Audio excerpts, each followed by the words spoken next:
Tes. Halo semuanya. Balik lagi bareng gue Moy di Putupot, Pura-Pura Podcast.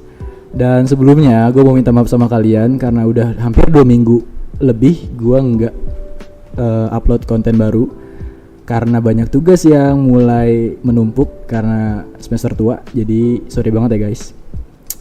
Dan gue juga ngucapin selamat bagi kalian yang berpuasa dan semoga senantiasa istiqomah dalam menjalani. Amin.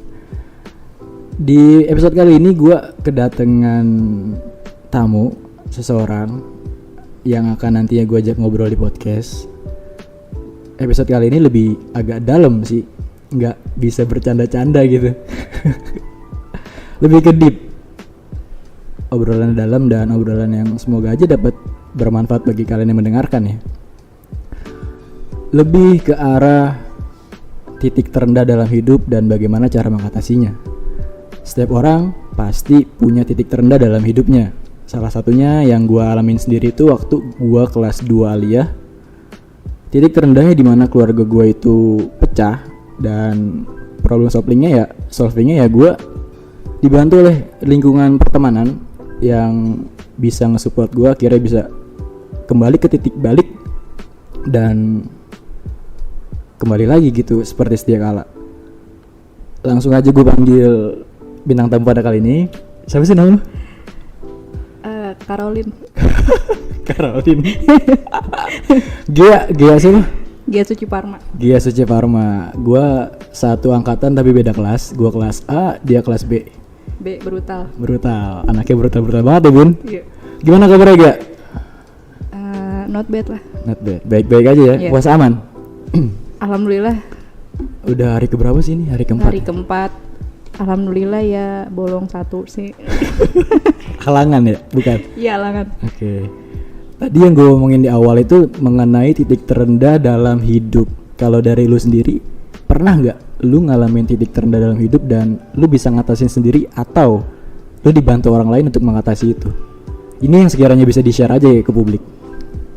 Ada? Titik terendah mungkin dari masalah materi ya. Setiap orang tuh pasti punya titik terendah dalam masalah materi. Kurang lebihnya pasti ada yang bisa diselesaikan dengan cara pribadi, ada juga yang butuh bantuan orang lain. Mungkin kalau dari masalah pribadi kayak mungkin bisa ambil kerjaan lain atau mungkin jual apa gitu kan. Cuman kalau dari bantuan orang lain mungkin kayak emang udah mepet banget gitu, udah nggak bener-bener nggak bisa ngelakuin apa-apa lagi, mungkin bisa minta tolong sama orang lain kayak bantuan baik dari dana atau dari tenaga gitu ya. Iya. Cuma balik lagi kan nggak semua orang bisa ngebantuin kita dan kita juga harus survive gimana caranya biar bisa problem solving sama apa yang kita jalanin saat ini kayak gitu. Tapi lu percaya gak sih sahabat sejati itu beneran ada? Sahabat sejati itu beneran ada. Iya, percaya. Bahkan lu pernah ngalamin titik terendah dalam hidup lu, ada mereka atau keluarga lu? Kalau untuk titik terendah, untuk orang yang benar-benar prioritas sama kita pasti keluarga. Nah, tadi kan lu belum begitu gamblang menceritakan titik terendah dalam hidup lu tuh. Kira-kira bisa di-share nggak? Sekiranya bisa jadi ibroh buat yang dengerin podcast ini, bisa jadi pelajaran buat mereka. Dan siapa tahu aja nih yang lagi dengerin podcast ini, gue lagi berat banget sama hidup gue. Dengerin podcast ini dari elu gitu, punya problem solving akhirnya bisa bangkit dari masalahnya gitu. Boleh diceritain? Boleh. Pernah sih titik problem titik masalah terendah, terendah dari masalah gue itu saat gue dulu nganggur. Itu sekira tahun berapa tuh? Tahun 2016-an. Oke, gue baru lulus SMA tuh. Enggak. Gua. Oh lu? Iya. Wow. Gue udah kerja 2 kali. Berarti jauh banget ya umur kita ya? Iya. Oke. Gue nganggur. Jitu gue nggak nemuin apa yang namanya sahabat sejati karena setiap gue tanya apakah ada lowongan kerja di tempat lu, apakah ada tempat buat gue bisa bantu-bantu, itu nggak ada seseorang pun yang jawab ada. Selalu nggak ada. Selalu gitu. bilang nanti kalau ada gue kabarin.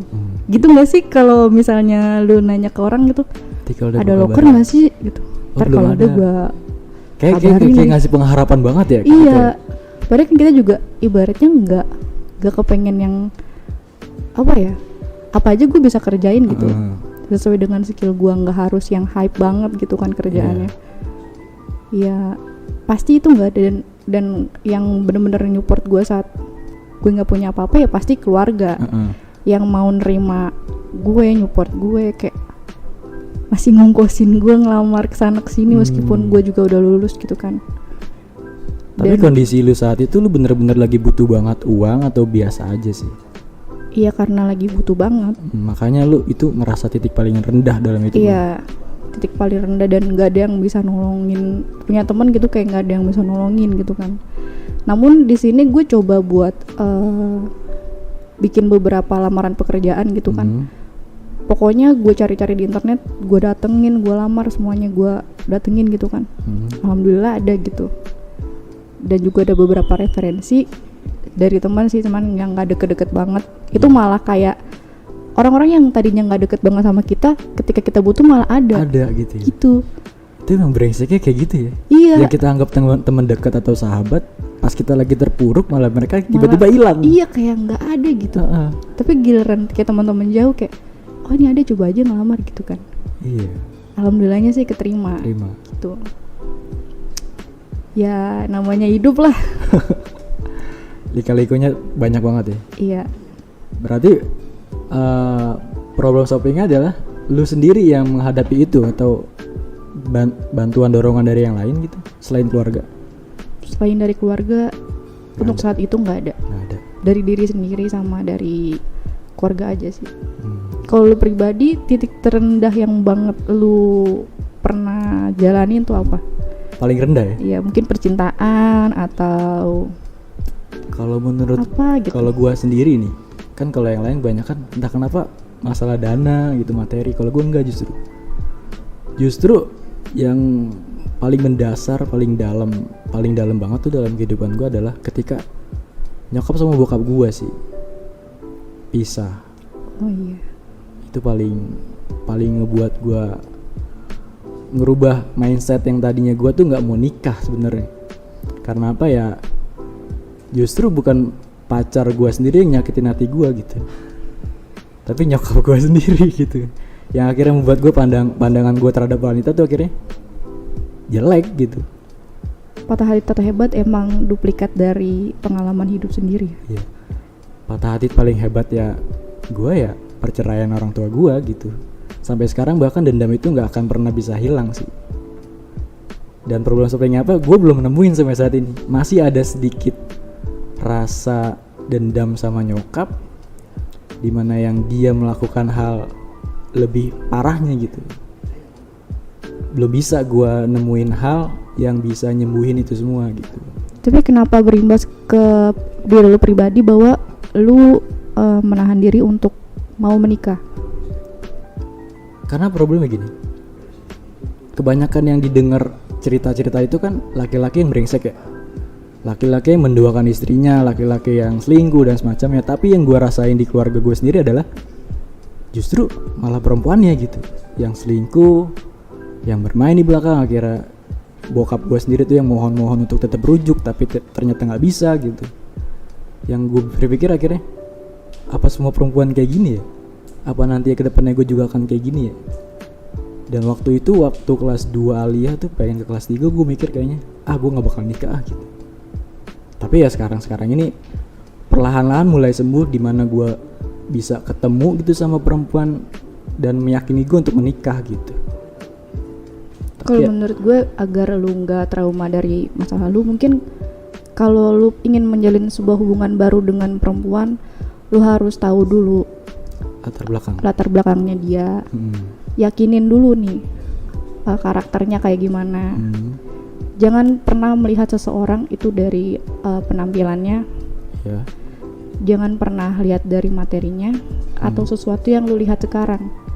Tapi lihat dari karakternya, kerja kerasnya, attitude-nya, dan agamanya. melihat karakter orang itu kan nggak cukup 1 hari 2 hari kan. Iya, makanya dari itu lu harus tahu dulu karakternya kayak gimana. Karena nanti kalau lu sudah menjalin suatu hubungan, lu harus punya yang namanya komitmen. Komitmen yang kayak gimana yang lu bangun, dan komitmen yang kayak gimana yang lu pengen lu bangun nih sama pasangan lu nih. Biar dia itu nggak melenceng dari jalurnya. Kadang kan ada beberapa cewek yang punya pemikiran sendiri. Maksudnya gimana tuh? Kayak ya orangnya tuh kayak independen, kayak nggak mau diatur. Karena kayak rata-rata kan semua perempuan tuh memiliki apa ya? Ego yang tinggi. Ego yang tinggi, dan masyarakat juga kayak cewek tuh harus nurut gitu sama suami. Itu udah ke mindset. Iya, mindset dari orang dulu tuh kayak cewek tuh harus nurut sama suaminya. Sedangkan tidak semua perempuan menginginkan hal tersebut. Hal tersebut, iya. Kayak gitu. Kan setiap karakter perempuan tuh mungkin ada memiliki sifat penurut, ada yang independen gitu kan.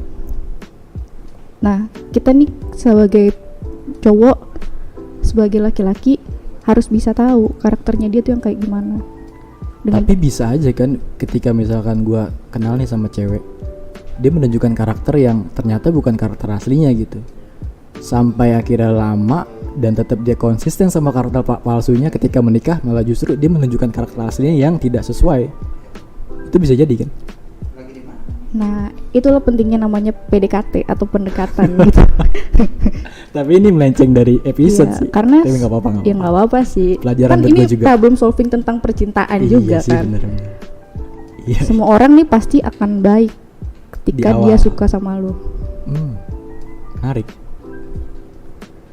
Dan lu bakalan tahu titik baik atau tidaknya dia pada saat dia marah. Kayak apa dia memperlakukan lu saat dia marah. Pengalaman banget kayaknya. Nah, iya. Iya sih. Kalau emang dia tetap baik, tetap mau mempertahankan lu, gitu, kayak tetap, ya setiap orang pasti punya ego gitu ya. Cuman kayak marah ya sekedar marah, tapi nggak mau melepaskan gitu kan. Itu yang harus lu pertahanin. Karena setiap orang yang suka sama lu, yang menginginkan lu, pasti bakalan baik di awal. Mau sampai kapanpun itu, selama dia belum mendapatkan sepenuhnya lu, pasti bakalan baik. Tapi ketika sudah dapat, apakah akan tetap bertahan baik? Ya, makanya itu banyak pernikahan yang terburu-buru tanpa tahu karakter dari pasangan itu sendiri. Iya. Jadi karakter aslinya itu timbul pada saat mereka sudah menikah. Jadi itulah kurangnya pendekatan pada saat mereka menjalin hubungan di awal gitu. Oke. Kayak fake feeling gitu ya. Perasaan palsu dong. Iya, kayak fake feeling, cuman kayak baik agar dia tetap stay sama gue kayak gitu. Tapi sebelumnya lu udah pernah mengalami hal ini, atau memang lu sendiri yang melakukan seperti itu ke laki-laki? Melakukan fake feeling? Gue sih yang melakukan. Kacau. Gue dibongkar sama pelakunya. Oke, dari titik terendah dan akhirnya problem solving berlanjut ke apa tadi? Cara memilih perempuan. Biar lu nggak trauma aja sih. Iya.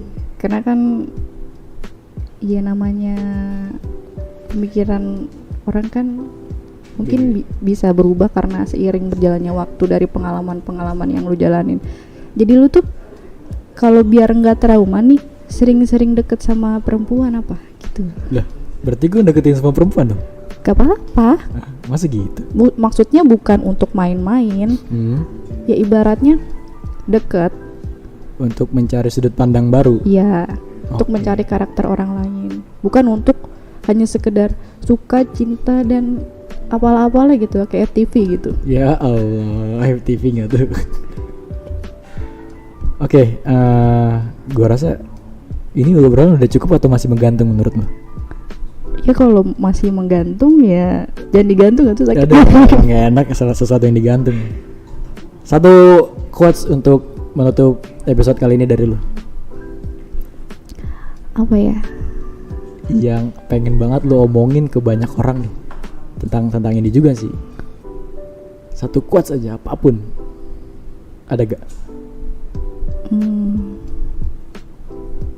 Jangan pernah menyerah sama kehidupan, karena titik sulit akan berlalu, titik kesenangan juga akan berlalu. Kita nggak bisa menikmatin itu secara konsisten. Yang penting kita tetap berusaha, jangan menyerah, dan tetap bersyukur sama apa yang kita punya. Cakep. Itu potongannya gue masukin TikTok ya. Oke. Obrolan kali ini cukup bermanfaat dan sedikit mendalam. Jadi terima kasih buat Gea yang sudah hadir di podcast kali ini. Sama-sama. Semoga yang mendengarkan juga bisa mendapatkan manfaatnya juga. Semoga ada faedahnya obrolan kita kali ini. Dan terima kasih untuk Opik, Ricky, Sugeng untuk hari ini yang sudah menyediakan tempat jamuan. Terima kasih banget. Di podcast ini masih belum ada modal karena masih pindah-pindah, belum ada studio. Kalaupun nanti ada studio pasti gue akan undang beberapa teman gue sih. Doain aja ya teman-teman. Amin. Oke, terima kasih Gia. Gue tutup podcast pada kali ini dan bye-bye. Dadah.